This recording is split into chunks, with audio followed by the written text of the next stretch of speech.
Welcome back to the Hot Flash Diaries podcast. This is episode number 12, and I have none other but Cherise Bauman, who is the owner, the face of, the creative, all the things behind Thatch and Fringe. She is a decorated stylist and has owned a beautiful boutique salon in St. Jacobs, Ontario for how long now?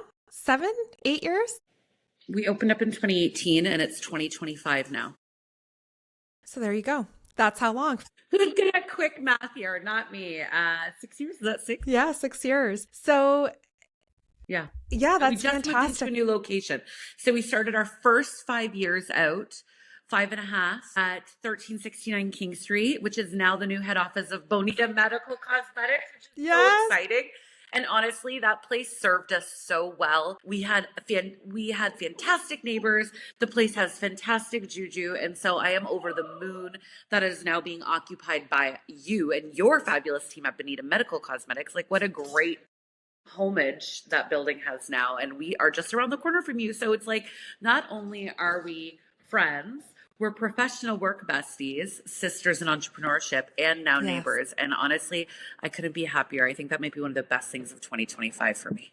It's so true. It worked out so perfectly. Your team was expanding and growing. Your business was growing. You needed a bigger space. Mine was growing. My team was expanding. We needed a bigger space. Yeah. And it just worked out so beautifully. And we've been wanting to be part of the St. Jacobs Village for a really long time. Oh, so glad and to it have was you guys just here.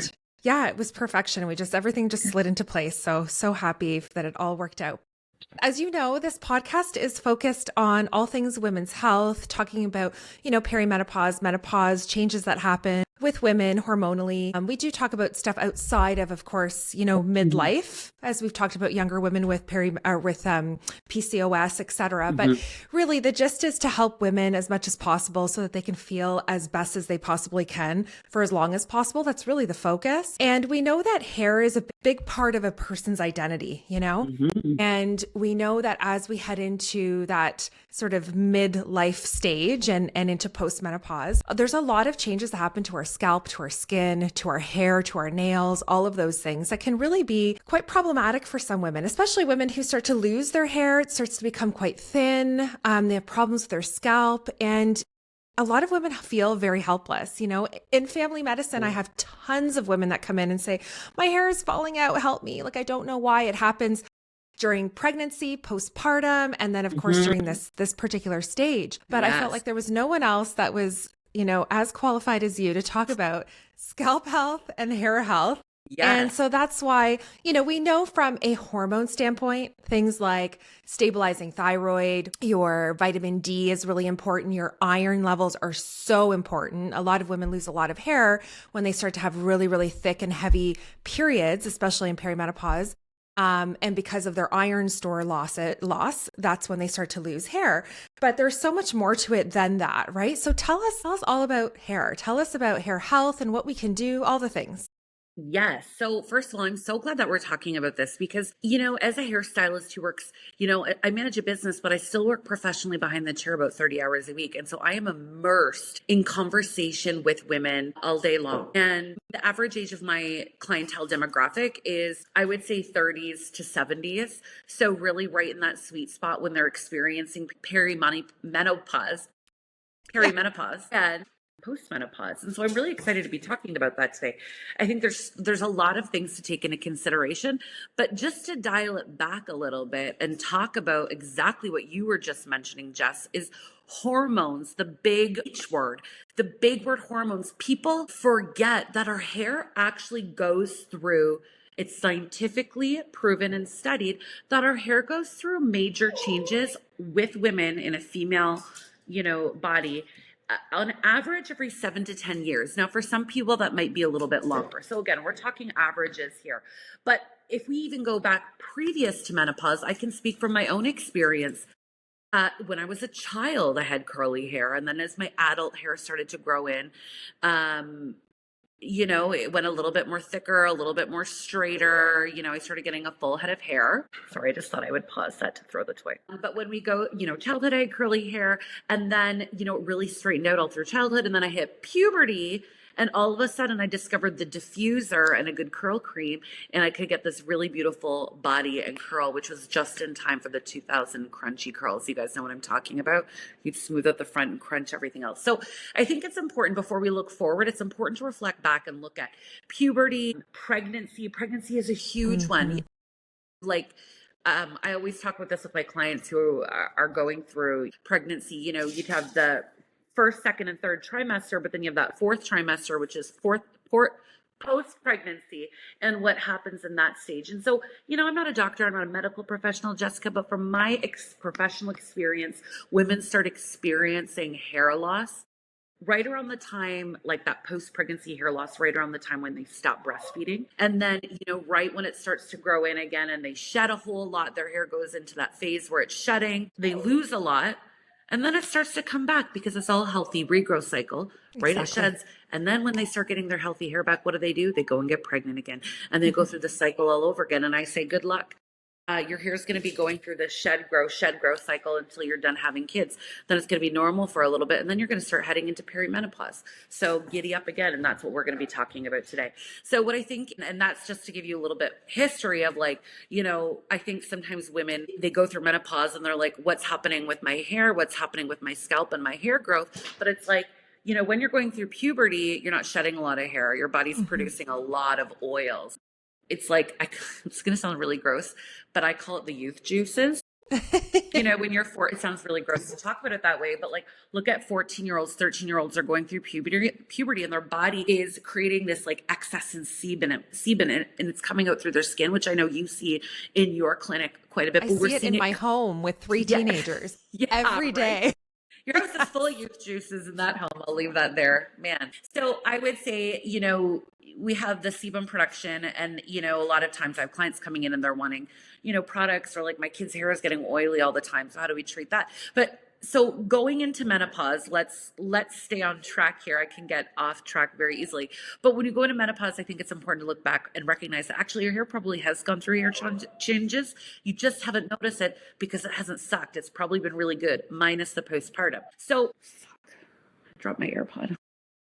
You can cut that out or use it, whatever. So then what happens when we're aging? One more thing that I want to just bring into fruition, and this is one thing that I talk about with clients that's always a big aha moment. Like everything, like our joints, like our skin, like our bodies, like our health, our hair follicles age. Everything ages. We're all getting older by the minute. And, you know, I know there's lots of things in the body that I won't speak to because I'm not an expert in this, but there's certain times in our life where we have to get tested for, you know, with men, prostate. With women, it's like after 40, we start screening for breast cancer because it's known those things go up clinically. There's lots of things that we know in our health age at certain ages. Well, I'm here to tell you, and you're going to hate what I'm about to tell you, but your hair follicles and your scalp start aging at 30. Okay? The wheels start to come off the bus. And so whenever I tell people this, they're so shocked. They're like, your hair follicles age? And they're like, how, you know, women coming into me at 36, 37, 40, 41, how come my hair doesn't grow? How come my hair, when I was in my 20s, I had thick, gorgeous, long, beautiful hair, and now it doesn't grow as well? And I tell them, I'm like, I wish I could have my ass from when I was 20. I wish I could have there's a lot of things I wish I had when I was 20. My jean size, for example, right? Yeah. And so it's really naive to think that we can have the same hair we had when we were 20, when literally nothing else is the same at 40 versus 20. So I think we got to make space for that and talk about, and it's not necessarily like about like, how do we go back and get the hair we did at 20? More or less like, how do we prevent it and get the best hair and scalp health at the age where we're at?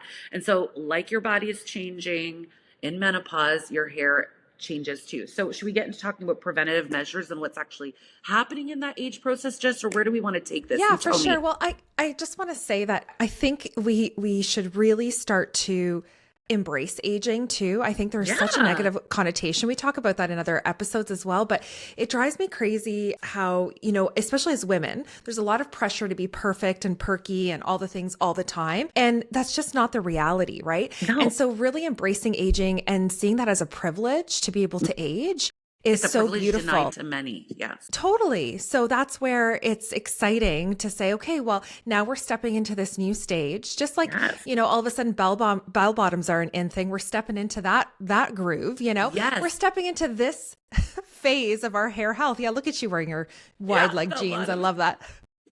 I'm still wearing my skinny jeans. I refuse to go there. But anyway, so yeah, let's talk about scalp health and hair health and how we can sort of preserve that and the good things that we can do for our hair, because really that's control.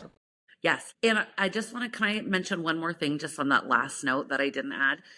We were talking about like what is the same. I feel like I had a negative connotation about the wheels coming off the bus. Like, just to dial it back, there's lots of things I wish I had when I was 20. But let's be honest, I don't wish, like, there's a lot of things I'm really like, I get so excited about aging. Like my 30s, Totally. I don't know about you, my 30s are so much better than my 20s, and it gets me excited for my 40s, which are creeping up on me, because like confidence, assurance, like self-awareness, there's so many things that come with aging that we do need to take a moment and celebrate. And so, yeah, let's talk about how specifically we can focus on hair and scalp, because that's what I'm here to talk about. So I think right away it's important to understand, like, first of all, what's happening in our body. So I'm going to get a little sciencey for a second here. Love it. So and I'm going to use myself as an example.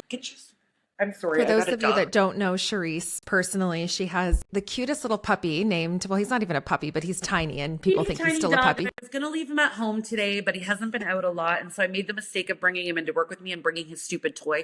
And so that's what we're playing fetch with right now. He has not pooped in 2 days. So I'm trying to work it out of him. But we can Poor guy. Poor guy. So anyway, what's happening under the skin? I think it's important to understand that your scalp, the surface of your scalp is an extension of your skin, right? I think people think this is my face, right? This is your face, but it's the same skin here than it is here. And for those listening on the podcast, the skin on your scalp is same as the skin on your face. The difference is we've got hair follicles growing under it. So we have 3 main layers of skin I'm going to take a second and talk about. We have the epidermis, which is the outer layer of skin. We have that second layer of skin called the dermis. And then right underneath there in the third layer of skin, we have something called the hypodermis. And the hypodermis is the layer of skin where all the nerves, the blood vessels, your immune system, everything in your body connects to your skin. So for example, if you have a fever, you might experience a little bit of hair loss 3 months after. If you experience stress, your hair goes into that shedding phase, and it's all connected to your nervous system, which is in the hypodermis. Also in the hypodermis is where we're getting all the vitamins, the collagen,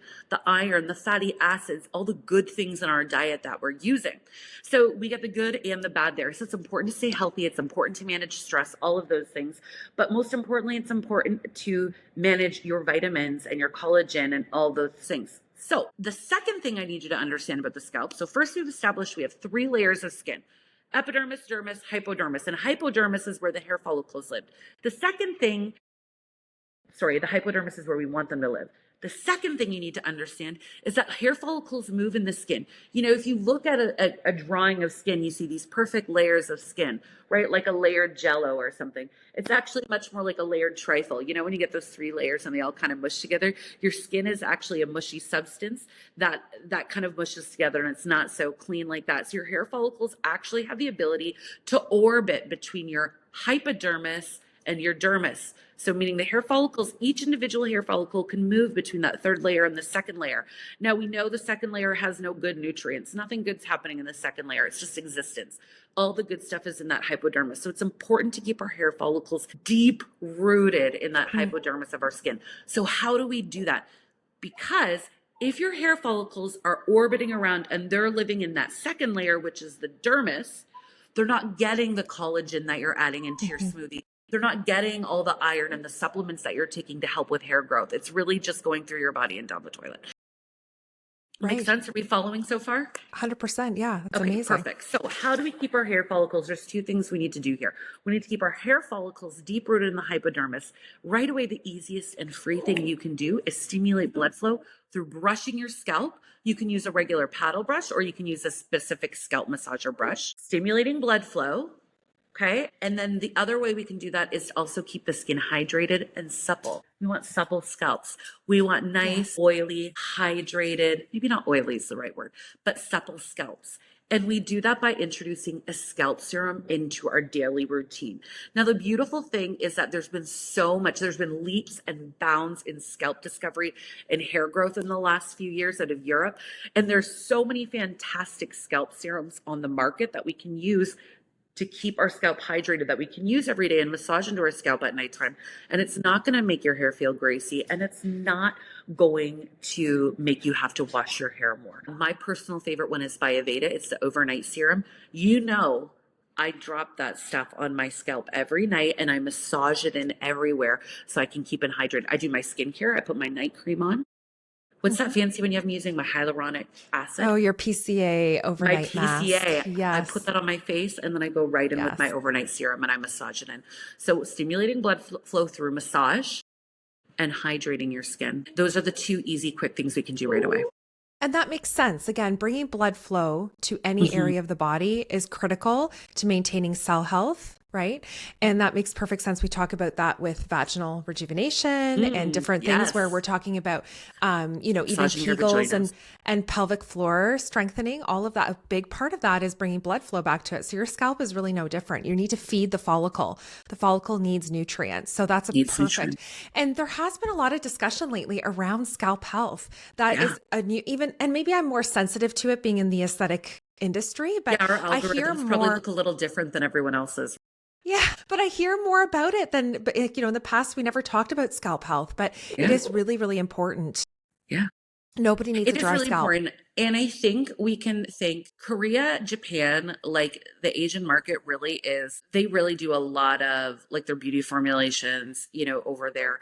I think they really are leaders when it comes to a lot of that kind of beauty products and discoveries and whatnot. I know head spas became, I'm sorry, just see the fucking toy. You're so fucking annoying. Sorry. I'm so sorry. That's okay. The editor's going to hate you because he has to cut all that out. We're going to cut this out, right? I know the editor's going to hate me so bad. So anyway, I think it's important to understand, give credit where credit's due. Asia, Japan, Korea, there's so many great formulations and practices coming out of there. I think the other thing is, Gen Zers on TikTok. Can we just talk about the Sephora generation of all these young girls who are like TikToking their skincare? Like, yes. What are they using? There's a lot of, it's controversial and a lot of issues with that. But the reality is they are pushing a lot of, that kind of content on social media as well. So the second thing I want to talk about, or should I say the third thing, I've lost track here, is, talking about what else we can do. So right away, low hanging fruit is stimulating blood flow, like, we were discussing there. Massage and hydrating. Those are two very, very easy things we can do. But like your face, what's another important step? It starts with an E, exfoliating, right? I think I've started using an exfoliator in my skincare routine like 2 to 3 times a week. And exfoliating really does help remove the dry skin, impurities. It really helps kind of buffer off anything that could be blocking our skin, on our face. And I won't talk too much about face care there, but it's the same thing for our hair.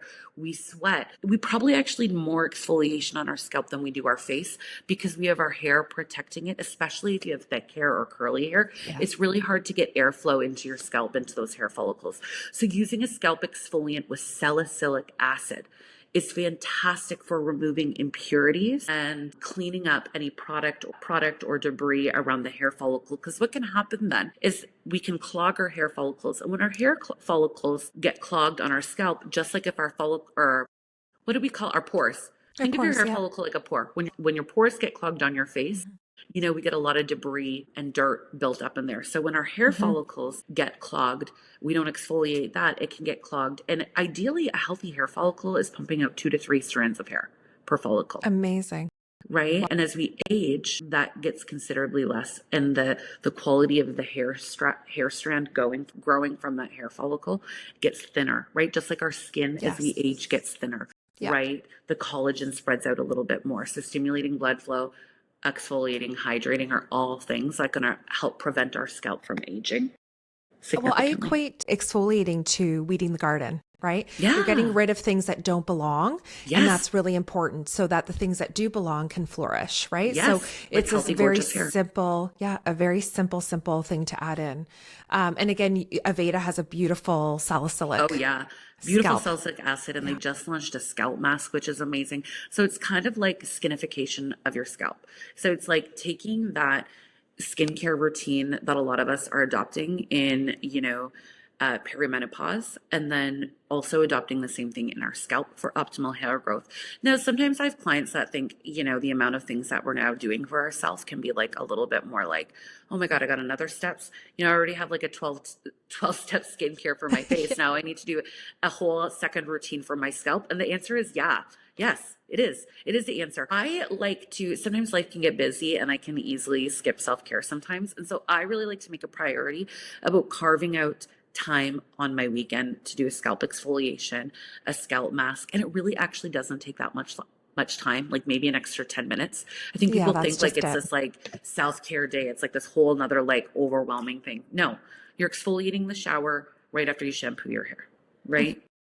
You're putting a scalp mask on, you're letting it sit for 5 minutes, you're rinsing it out at the same time you condition your hair already, right? And And then if you're you're like just me, who's a multitasker, while you're doing that, you're tidying up your shower or you're scrubbing or you're doing something else, so it's not time lost. You're yeah, just you're being shaving your efficient. armpits. You're Yeah, like, exactly. I put my scalp mask on and that's what I'm exfoliating my face and the rest of my body. Yeah, exactly. It's So make use efficiency. of exactly. It's a multi-step process, but you can clump it all Yeah. together and get it done. Yes, but I think the key here is acknowledging that when we're going through perimenopause and bringing it back to that, stage in our life, that our skin is thinning out, our Hmm. scalp specifically is thinning out, those collagen pools that live in our skin are drying up a little bit. So it's really, really important to then start adding in hydration, blood flow, Exactly. exfoliating, all of those things to really aid in that and to keep the best hair possible. Yeah, exactly. To keep it healthy as possible, for sure. And then I do want to take a second and talk about thinning.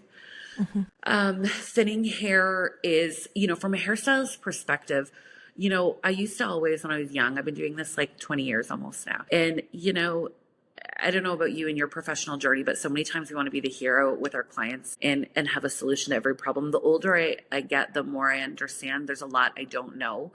And I will most importantly, if my clients are experiencing excessive hair loss, there's two conversations I'm going to have with them. Ask them. I'm going to ask them what happened in your life 3 or 4 months ago, like Hmm. physiological stress. Maybe you had a spiked fever that pushed. Sometimes when we can have a spiked fever or extreme stress, our body will sometimes reject our hair as a foreign object and can push it into a shedding phase. Like your hair has like Interesting. shedding cycles, like growth, stagnant, and shedding. It's anagen telogen phases, and I get them mixed up. If I was smart, I had them on my notes in front of me, but I'm going to call it the shedding phase because, for easy. Yeah. So it'll push a lot of your hair follicles into shedding phase. And I have had clients who've experienced like dramatic hair Hmm. thinning, like a lot more than average. And they're like, what is happening? So first I like to look at what happened 3 to 4 months ago because hair thinning doesn't show up until months after. It's not an instant thing. For The sure. second thing is I go and tell them to see a naturopath and get blood work done. And not that I don't, I don't want to like, what's the professional word for shitting on Western medicine? I don't know. Poo I poo. love my poo poo, we'll say. I don't want to poo poo on like, I have a doctor. I love my doctor. And I think doctors are great and we're grateful to have them. But sometimes I feel like when it can come to women's health and something that might seem a little bit more trivial, which it's not trivial, hair loss is not trivial, but sometimes your medical professional might, I find sometimes doctors are very focused on the worst case scenario and like you're healthy, you're fine. It's more like reactive than it is proactive. And sometimes hair loss, you do need to be proactive about. So I find sometimes seeing a naturopath, my naturopath is a little bit more, I find, invested in getting to the root of those things. So getting blood work done is so important. Or seeing Jess, she will get blood work done for you and then studying it and just see what's happening on the inside of your body.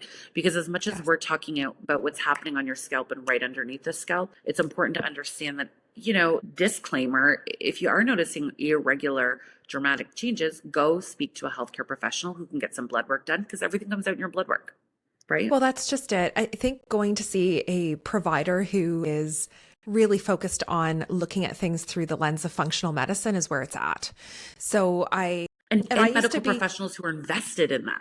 exactly. So I mean, I used to be one of those medical professionals, just like I used to see perimenopausal and menopausal women, and I didn't really know how to help them because of the way that I was taught. But having taken so many extra courses and added functional medicine trainings, I look at things totally different now. It's not about normal. It's about optimization. It's about really listening to symptoms and understanding, taking a good health history, which is very different to how I used to practice. I don't care if things are normal anymore. What I care about is, are they optimal, and how do I help this person become as optimal as possible? So even though a thyroid level may be normal, it may not be optimal, and that could be what's contributing to the hair loss, just like iron. So the iron's normal. Iron is one of the things that drives me crazy. It's like, in order to be normal, it's such a huge range. It's something like 15 or 20 to 200.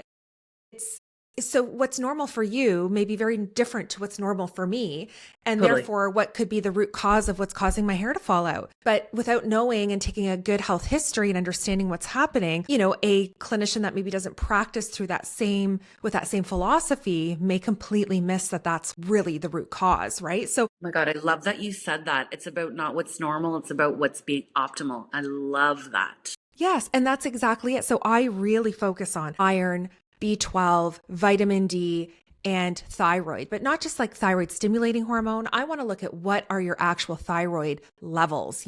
What's your stored thyroid hormone? What are your actual usable thyroid hormone? How much of that do you have? Right. And also understanding it. It always makes me laugh a little bit inside, of course, not outwardly, when women say, oh, well, I need to get a hormone panel done because I'm sure it's my hormones. You can get a hormone panel done, and sometimes it's helpful. When I say hormones, I mean strictly estrogen, progesterone, and testosterone, not so much looking at thyroid and insulin, because those are important. But to me, I can, just by taking a really good health history, I already know where your hormones are at. I don't need that blood work. It's validating for sure, but I don't really need that to be able to assist and help, right? And again, because it's a different way of assessing and getting to the root cause. So again, hair loss there's a variety of things. You're right. Stress is a huge one.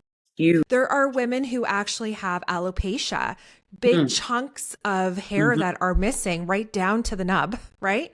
Right to the scalp. Do you what's your, I'm so curious to know, because from your medical perspective on alopecia, because I feel like alopecia is, from my understanding, is an autoimmune disease, but are there things you can do to prevent that?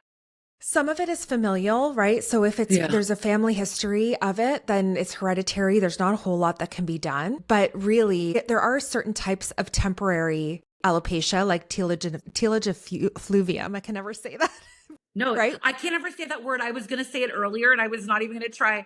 Telogefluvium? Telogefluvium. Yeah, it's so difficult to say. It sounds like a Dr. Zeus word. I know. The first time I heard it, I'm like, are you sneezing? What is that sound? Same.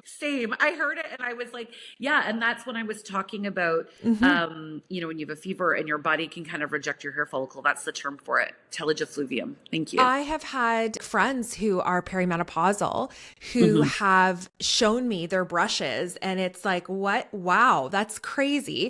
And it really, the root cause of what happened there was, just like you said, 3, 4, or 5 months ago, something traumatic happened in their lives that caused a significant amount of stress, right? Totally. That's a perfect example. It is multifactorial. There's no question. And, no one here is pretending that doing some scalp serums and a exfoliation on a scalp that is like chunks of hairs coming out is going to be the solution. Can I show you a photo? Yeah. See that hair? Yeah. My cousin had a baby and she's in post-pregnant. That's her just after one wash in her shower. Poor thing. The That's size of Chico. traumatic. This is her 5th child, so she's used to it. And luckily enough for her, she does have a ton of hair. But I just wanted to show that visual of that hair for those listening. It was a photo of an excessive amount of hair, like rolled up into the size of a tennis ball, of just how much our hormones can affect our hair loss. Yes. And so I hope that wasn't too triggering for those watching. No, I mean, the reality is that it's a very real experience for so many women, and for men too, but for women in particular. And so again, that's why it's really important to chat with people who are educated and understand the whole process and can say, okay, now we've ruled out your thyroid's okay, your iron's okay, your B12's okay, your vitamin D's okay. You didn't have some sort of major stressful event. You're mindful of maintaining stress levels. You're taking some omegas, you're taking, there is some mixed reviews in the science as far as collagen and biotin and so forth. But my thought is that it's not harmful. If you can get it into you in powder form or liquid form versus a tablet, for sure, take it, because it's going to help your skin, your nails, your hair. And it's also a source of protein, albeit a small amount, but still helpful. So if all of those things are in check, there still are so many other things that can be done. And also from a maintenance and prevention standpoint, right? It's just getting your scalp healthy, keeping your hair healthy, using products. Like, again, I'm hooked on Aveda, and clean products. I think before you and I even met, I always use like clean products as well, because looking at the ingredients, the formulations, all of that kind of stuff. That's just it. You don't realize how much you actually absorb through your scalp and your skin. And if you're putting chemicals and just junk in there, it's actually being absorbed. And it's, again, if you think of trying to nurture these baby follicles and all you're doing is putting chemicals on them. It's like feeding your newborn baby chips when they're hungry. Yeah, it's like, who feeds a kid junk food if they're hungry? That might like nourish them in the not nourish them. It might like fill their bellies. But like, I don't know. Obviously I don't have kids. So, well, it's just parents that are trying to survive on a Friday night, but right. But aside from that, you wouldn't do that all the time, right? And optimal, right? Yeah, exactly. And it's really undoing all the other things that you're doing. So just understanding that there are really good products, there are affordable products out there that you can use on your scalp, on your hair, that you're not damaging. I mean, buying that $4 bottle of, I won't name brands, but and using that as your everyday hair care, that is going to strip the oils from your scalp. It's going to damage your hair, and it's not going to nurture anything. So, again, what happens is a lot of those products, if you look on the back, their manufacturers are also the same as laundry soap and dish soap. So they're using the same base for a lot of that stuff. So what's actually in your hair care is the same thing you're washing your clothes with, your car with, your, like really, really aggressive chemicals that are fine in a washing machine, but they shouldn't be going in your body and your skin. And what happens is there's a lot of wax in that and those types of products that really, really, really low quality lab created synthetics that are done really, really cheap. They can make a lot of really cheap synthetic products that can preserve, and they can pump out a lot of hair care for cheap. The result is, though, it's not doing anything for you. And on that note, one more thing I wanted to add is that, when you're going through hair loss, just to jump back to that for a second, when you are experiencing hormonal or perimenopausal hair loss, thinning excessively more than what you're used to, what your baseline normal is, if you have those are the times you really want to keep your scalp and your hair follicles in like tip-top shape, because they're on a hair growth cycle. They'll keep pumping out healthy hair. It'll take a little bit of time to grow it back out, but your scalp, your hair will get thick again. So when you see all this hair thinning and you're like, oh my gosh, am I going bald? No, you're not. It will grow back. But those are the times you really especially have to focus on scalp health, so that your hair scalp will continue to grow and push out the best hair possible. So those are the times you really want to tune in. And, if you're not doing it already, massage, exfoliate, and hydrate. Yes. And again, it's not going to be immediate results. It takes several months, usually within a month, right? Because the hair follicle site. Well, think how fast your hair grows. Like maybe you get an inch a month, right? If you want 5 inches of growth, it's going to take you 5 months to grow that back out. 5 months will pass. Yeah. And you'll either have the best hair or you'll have the most optimal hair. Yeah, that's right. All about optimizing. Optimal. It's the word of the day. But that's exciting. And there's also one step higher, if you're still wanting to take it to the next level to really nurture the scalp, there are things like platelet-rich plasma injections or platelet-rich fibrin injections that are injected about 3 millimeters. Yeah, just below the scalp to, again, what you're doing is you're feeding the bulb. You're getting that circulation of blood in the scalp again. Can you talk about that a bit, Jess? I'm so curious now because I haven't actually tried that treatment yet. And I've sent some clients over to you to try that out. But can you take a second and just talk about that? Because I feel like it ties into the hair and scalp health really well. For sure. So it's not for everybody. It's for people who are starting to notice thinning, quality of the hair is changing, or they have some small little patches. So again, great for postpartum, great for perimenopause, menopause, and also for male pattern hair loss. But of course, if a man comes in and he's half bald, and the scalp is almost shiny, it's like the follicle's gone. There's nothing we can do to really assist. Yeah. We can't create something from nothing. Yes. Like that is the only option there is transplants at that point. But so the science behind platelet-rich fibrin and platelet-rich plasma is, again, it's regenerative medicine. So what we're doing is we're taking your own platelets, plasma, fibrin out of your body. So we draw a little tube of blood. It spins in a centrifuge at a very, very high speed. And then from there, we're able to pull out what we call liquid gold. So it's the platelets, the plasma, it has all the growth factors in there. And there's a very small needle. It's about, 3 millimeters. So very, very, very short. And it's the thickness of a hair follicle. So very thin. It's strategically designed that way so that when it's being injected, it goes right to where the hair bulb is in the scalp.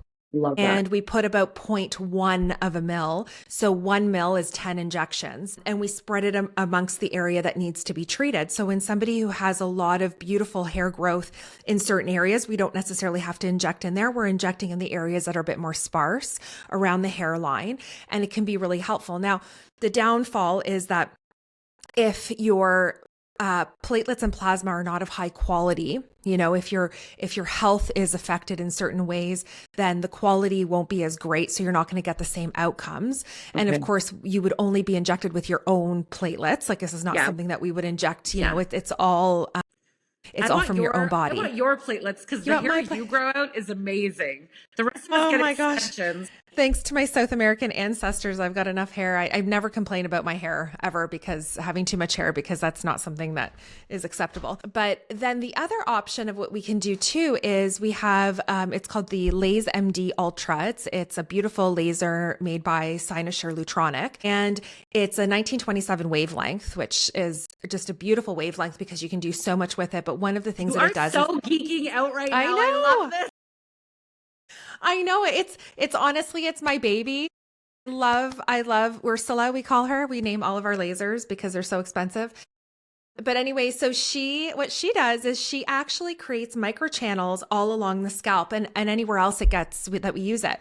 And so it's not targeting melanin, which is the pigment in the hair. It's actually targeting water. And what it's doing is it's creating these little thermochannels along the scalp. So just by that creation of the scalp channels alone, again, it stimulates collagen, fibrin, elastin, and it gets that blood flow moving again. So it's really feeding the bulb. But then what you can do is actually put keratin topical on top. Oh, gosh. That just absorbs right into that, again, that dermis, right? I mean, how sexy is that? So you're just feeding. You're saying all of the things that I want to hear.